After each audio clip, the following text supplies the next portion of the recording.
ಒಬ್ಬಳು RCB fan ಆಗಿ ಇವತ್ತು ಮ್ಯಾಚ್ ವಿನ್ ಆಗಿದ್ದು ಸಖತ್ ಖುಷಿ ಆಯಿತು ನನಗೆ. ಇದು ಸೆಕೆಂಡ್ ಟೈಮ್ ಕಪ್ ಹೊಡೆದಿದ್ದಾರೆ.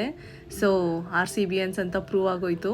ಆ್ಯಂಡ್ ಅದೇ ಥರ ಲಾಸ್ಟ್ ವರ್ಷ ನಾವು 11 ಜನನ ಲೂಸ್ ಮಾಡ್ಕೊಂಡ್ವಿ. ಅದನ್ನು ನೆನೆಸ್ಕೊಂಡ್ರು ಕೂಡ ಅಷ್ಟೇ ಬೇಜಾರಾಗುತ್ತೆ. ಬಟ್ ಎನಿವೇಸ್ ಅವ್ರ ಆತ್ಮಕ್ಕೆ ಶಾಂತಿ ಸಿಗಲಿ ಅಂತ ನಾನು ಕೇಳ್ಕೊಳ್ತೀನಿ.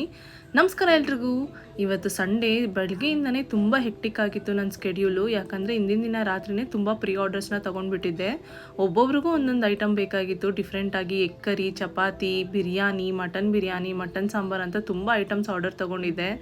ಟಿಫನ್ ಕೂಡ ಮಾಡಿರಲಿಲ್ಲ ಇವತ್ತು. ನಾನು ಮಧ್ಯಾಹ್ನ ಊಟ ಮಾಡಿದಾಗ ಮಧ್ಯಾಹ್ನ 3 ಗಂಟೆ ಆಗಿತ್ತು. ಆ್ಯಂಡ್ ಮನೆಗೆ ರಿಲೇಟಿವ್ಸ್ ಎಲ್ಲ ಬಂದಿದ್ದರು, ಆಂಟಿ, ನನ್ನ ತಮ್ಮ, ಚಿಕ್ಕಮ್ಮ ಎಲ್ಲರೂ. ಬಟ್ ಪ್ರತಿಯೊಬ್ಬರು ಬಂದವ್ರಿಗೆಲ್ಲ ಕೆಲಸ ಇತ್ತು. ಸೊ ಅಷ್ಟು ಬ್ಯುಸಿ ಇದ್ವಿ. ಆದರೂ ಕೂಡ ನನ್ನ ಫ್ಯಾಮಿಲಿಗೆ ತುಂಬಾ ದೊಡ್ಡ ಥ್ಯಾಂಕ್ಸ್ ಹೇಳಬೇಕು. ಯಾಕಂದರೆ ನನಗೆ ಬೆನ್ನೆಲುಬಾಗಿ ನಿಂತ್ಕೊಂಡು ನಾನು ಮಾಡ್ತಾ ಇರೋ ಕೆಲಸದಲ್ಲಿ ಅವ್ರು ಎಷ್ಟು ನನಗೆ ಹೆಲ್ಪ್ ಮಾಡ್ತಾ ಇದ್ದಾರೆ ಅಂದರೆ ನಾನು ಅವ್ರಿಗೆ ಎಷ್ಟೇ ಥ್ಯಾಂಕ್ಸ್ ಹೇಳಿದ್ರು ಕೂಡ ಕಡಿಮೆ ಆಗುತ್ತೆ.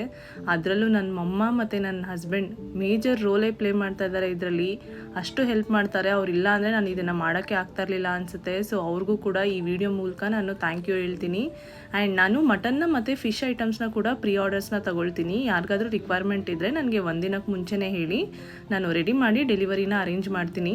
ಇನ್ನು ಡೈಲಿ ಮೆನು ಅಪ್ಡೇಟ್ಸ್ಗೆ ಇನ್ಸ್ಟಾಗ್ರಾಮ್ ಸ್ಟೋರೀಸ್ನ ಫಾಲೋ ಮಾಡಿ. ಇಲ್ಲ ಅಂತಂದರೆ ನನಗೆ ಡೈರೆಕ್ಟಾಗಿ ಕಾಲ್ ಮತ್ತು ವಾಟ್ಸಪ್ ಕೂಡ ಮಾಡಿ ನೀವು ಆರ್ಡರ್ನ ಪ್ಲೇಸ್ ಮಾಡ್ಬೋದು.